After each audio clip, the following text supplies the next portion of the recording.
ketika nama Fatur Rahman Ghazi pertama kali muncul di media internasional pada tahun 2002. Aparat keamanan di Asia Tenggara menyebutnya sebagai salah satu anggota yang paling berbahaya dalam jaringan Jemaah Islamiyah.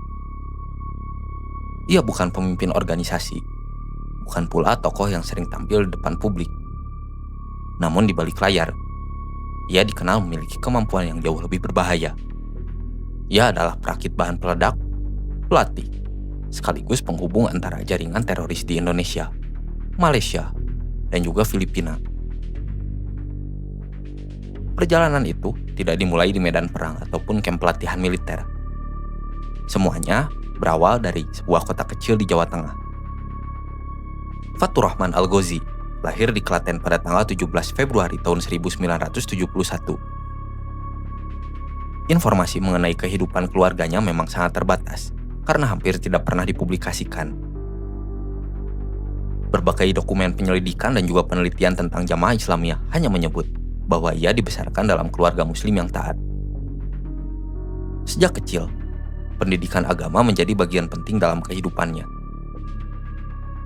Memasuki usia remaja, Fatur Rahman melanjutkan pendidikan di Pondok Pesantren Al-Mukmin Ngeruki, Sukoharjo, Jawa Tengah. Pesantren yang berdiri pada tahun 1972 itu didirikan oleh Abdullah Sungkar dan Abu Bakar Ba'asyir. Pada masa itu, Al-Mukmin dikenal sebagai salah satu pesantren yang menekankan pendidikan agama Islam secara intensif. Sebagian besar alumninya kemudian menjalani kehidupan sebagai guru, dai, pengusaha, maupun masyarakat biasa. Namun, sebagian kecil alumninya kelak akan diketahui bergabung dengan jaringan Jemaah Islamiyah.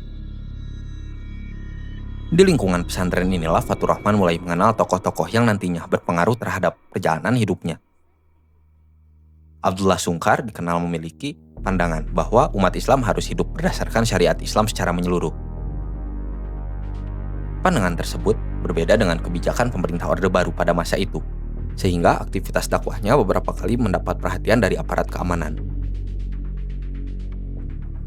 Pada tahun 1985, Abdullah Sungkar dan Abu Bakar Ba'asyir meninggalkan Indonesia menuju Malaysia setelah menghadapi proses hukum di Indonesia.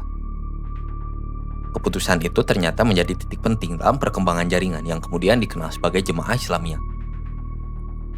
Dari Malaysia, Abdullah Sungkar membangun hubungan dengan berbagai kelompok Islam di Asia Tenggara, Pakistan, Afghanistan, dan juga Filipina Selatan.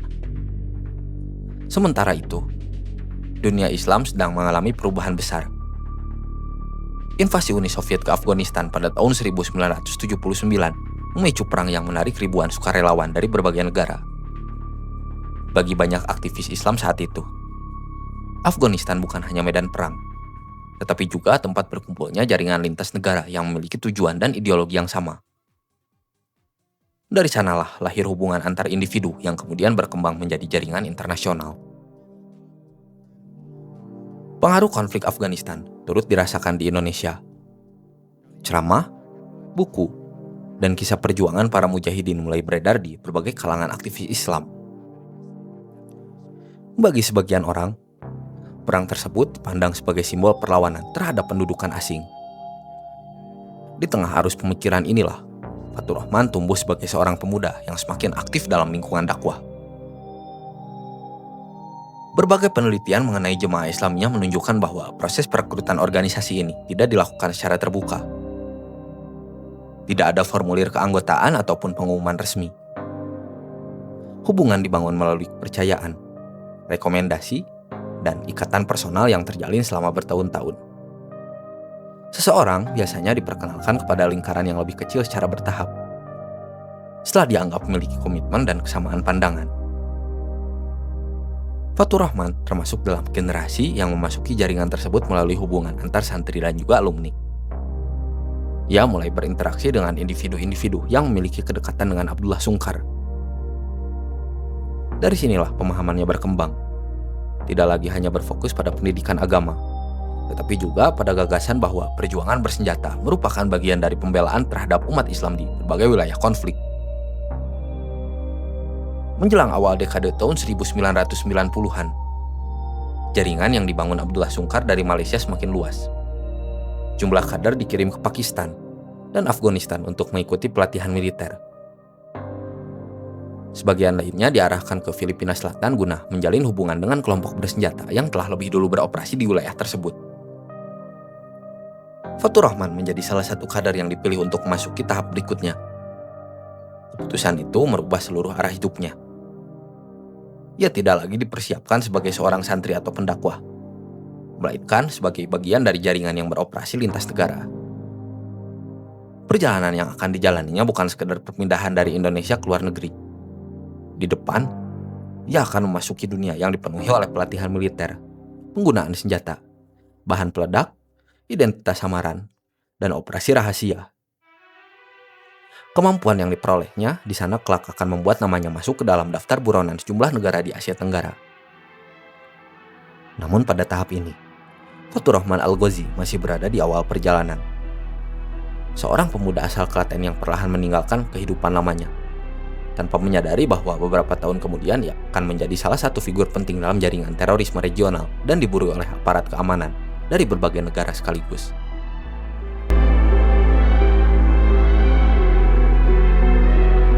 Pada awal dekade tahun 1990, Fatur Rahman Al-Ghazi meninggalkan Indonesia untuk mengikuti jalur yang telah lebih dahulu ditempuh oleh sejumlah kader jemaah Islamiyah. Tujuannya bukan hanya sekedar menuntut ilmu agama, melainkan mengikuti pelatihan yang diselenggarakan di kawasan perbatasan Pakistan dan juga Afghanistan. Pada saat itu, wilayah tersebut menjadi tempat berkumpulnya berbagai kelompok Islam dari banyak negara setelah berakhirnya Perang melawan Uni Soviet. Meskipun pasukan Soviet telah menyelesaikan penarikan diri dari Afghanistan pada tanggal 15 Februari tahun 1989, kem-kem pelatihan yang sebelumnya dibangun untuk mendukung para mujahidin masih tetap beroperasi. Banyak infrastruktur, fasilitas, dan jaringan logistik tetap bertahan. Situasi perang saudara yang masih berlangsung membuat kawasan itu terus menjadi pusat aktivitas kelompok-kelompok bersenjata. Menurut berbagai penelitian mengenai jemaah Islamiyah, Abdullah Sungkar memanfaatkan jaringan yang telah dibangun sejak menetap di Malaysia untuk mengirim kader-kader pilihannya ke Afghanistan. Di sana mereka tidak hanya memperoleh pengalaman hidup di lingkungan konflik, tetapi juga membangun hubungan dengan militan dari negara lain. Hubungan inilah yang kemudian menjadi fondasi jaringan teror lintas negara di Asia Tenggara. Fatur Rahman termasuk dalam kelompok kader yang mengikuti jalur tersebut. Tidak banyak yang menjelaskan secara rinci tanggal keberangkatannya atau rute yang ia tempuh. Namun sejumlah penelitian menyebut bahwa ia menjalani pelatihan di camp yang digunakan oleh para relawan asing.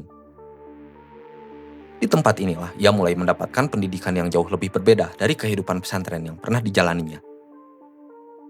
Selain pelatihan fisik dan juga kedisiplinan, para peserta juga menerima pembinaan ideologi. Mereka diperkenalkan pada gagasan bahwa konflik di berbagai negara merupakan bagian dari perjuangan global yang saling berkaitan. Cara pandang tersebut memperkuat ikatan antar peserta yang berasal dari latar belakang budaya dan juga kebangsaan yang berbeda. Selama berada di kawasan Afghanistan, Fatur Rahman dikenal sebagai peserta yang cepat mempelajari materi teknis.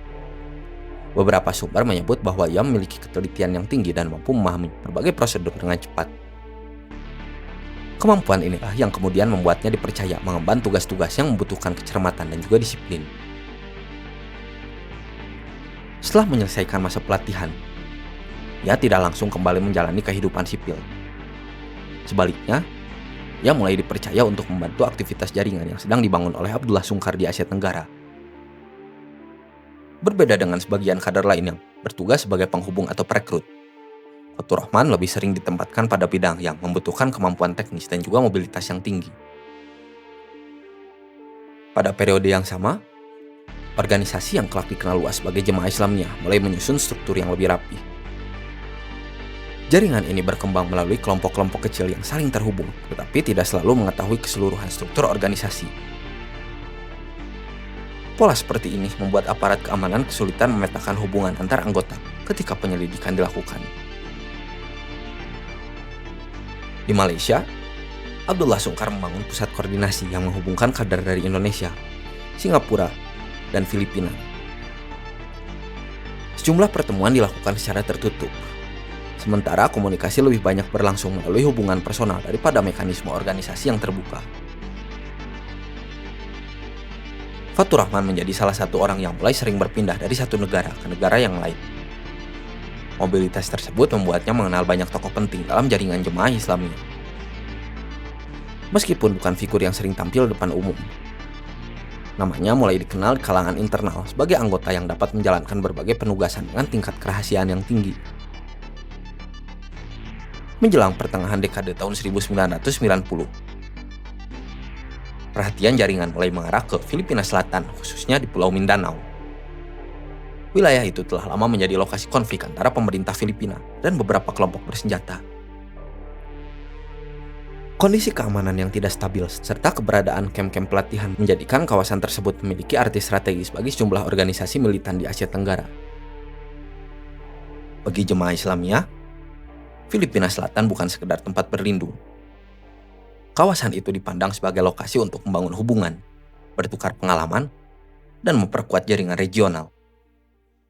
Karena itulah, sejumlah kader, termasuk Fatur Rahman Ghazi, mulai diarahkan menuju wilayah tersebut. Keputusan itu menjadi titik balik dalam hidupnya.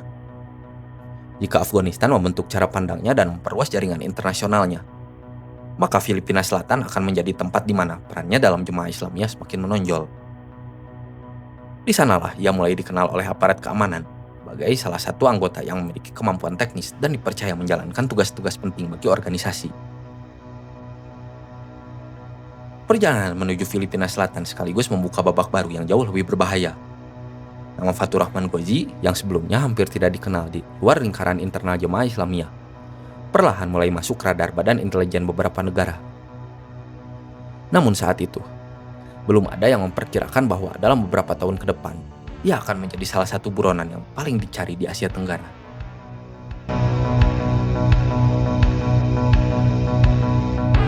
Setelah menyelesaikan pelatihan di kawasan Afghanistan, Fatur Rahman Al-Ghazi mulai lebih banyak beraktivitas di Filipina Selatan. Wilayah Mindanao pada saat itu telah menjadi pusat konflik bersenjata antara pemerintah Filipina dan sejumlah kelompok-kelompok separatis. Kondisi yang didominasi pegunungan, hutan, serta pulau-pulau kecil membuat wilayah tersebut sulit dijangkau oleh aparat keamanan dan menjadi tempat berkembangnya berbagai kamp pelatihan. Melalui jaringan yang telah dibangun oleh Abdullah Sungkar sejak akhir tahun 1980-an, jemaah Islamiyah menjalin hubungan dengan beberapa kelompok bersenjata di Filipina Selatan.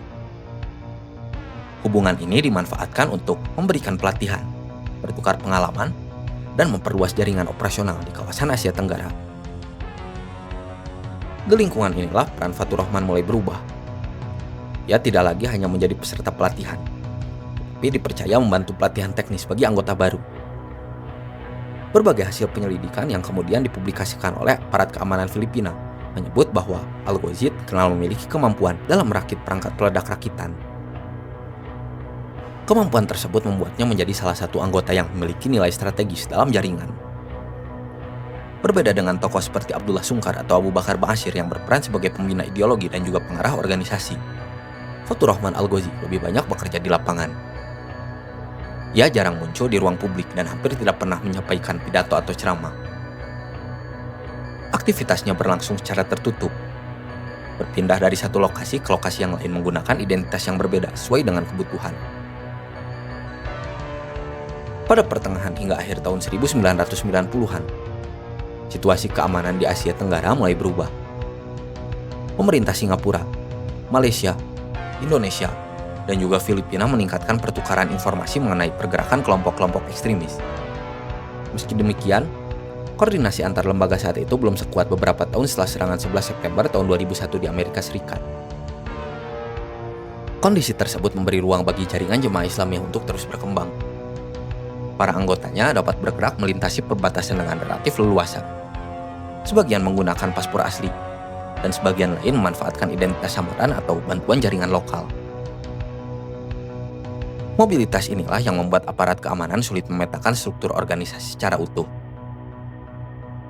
Nama Fatur Rahman mulai muncul dalam sejumlah laporan intelijen sebagai individu yang sering melakukan perjalanan antara Malaysia dan juga Filipina Selatan. Meskipun belum menjadi target utama, pola pergerakannya mulai menarik perhatian karena berhubungan dengan beberapa anggota jemaah Islamiyah yang telah lebih dulu diawasi. Perubahan besar terjadi pada tahun 2001. pada tanggal 11 September. Serangan terhadap World Trade Center dan juga Pentagon mengubah arah kebijakan keamanan internasional. Hampir seluruh negara mulai memperkuat kerjasama intelijen untuk mengidentifikasi jaringan yang memiliki hubungan dengan kelompok ekstremis lintas negara. Di Asia Tenggara, penyelidikan terhadap jamaah Islamiyah pun mulai semakin intensif. Pemerintah Singapura berhasil mengungkap rencana serangan terhadap sejumlah target diplomatik di negaranya pada akhir tahun 2001. Dari penyelidikan itu, aparat menemukan adanya hubungan antara pelaku di Singapura dengan jaringan yang beroperasi di Malaysia dan juga Filipina. Nama Fatur Rahman Al-Ghazi mulai muncul lebih sering dalam hasil pertukaran informasi antar negara. Ia diduga memiliki hubungan dengan beberapa anggota yang telah lebih dahulu ditangkap. Meskipun demikian, keberadaannya masih belum diketahui secara pasti. Pengejaran akhirnya membuahkan hasil pada tanggal 15 Januari tahun 2002. Aparat keamanan Filipina menangkap Fatur Rahman Al-Ghazi di kota Manila dalam sebuah operasi gabungan. Penangkapan tersebut menjadi salah satu keberhasilan terbesar pemerintah Filipina dalam membongkar jaringan jemaah Islamiyah di wilayahnya. Saat ditangkap, aparat menyita sejumlah dokumen, telepon seluler, dan barang bukti lain yang kemudian menjadi bagian dari proses penyelidikan. Penangkapan itu segera menarik perhatian internasional karena Al-Ghazi diduga memiliki informasi penting mengenai hubungan antara jemaah Islamiyah dan kelompok-kelompok bersenjata di Filipina Selatan. Selama proses interogasi, penyidik Filipina memperoleh sejumlah keterangan yang membantu mengungkap struktur jaringan di Asia Tenggara. Sebagian informasi yang diberikan kemudian digunakan sebagai dasar penyelidikan lanjutan oleh aparat keamanan Singapura, Malaysia, dan Indonesia. Meski demikian, sejumlah pengakuannya juga tetap diverifikasi melalui bukti dan juga penyelidikan independen sebelum dijadikan dasar penindakan. Bagi aparat keamanan regional, penangkapan Fatur Rahman merupakan titik penting. Untuk pertama kalinya, mereka memiliki kesempatan memperoleh informasi langsung dari seorang anggota jemaah Islamiyah yang diduga memahami hubungan antar jaringan lintas negara. Namun kisah Fatur Rahman Al-Ghazi belum berakhir di ruang interogasi. Beberapa bulan setelah penangkapannya, sebuah peristiwa yang tidak terduga justru membuat namanya kembali menjadi sorotan internasional.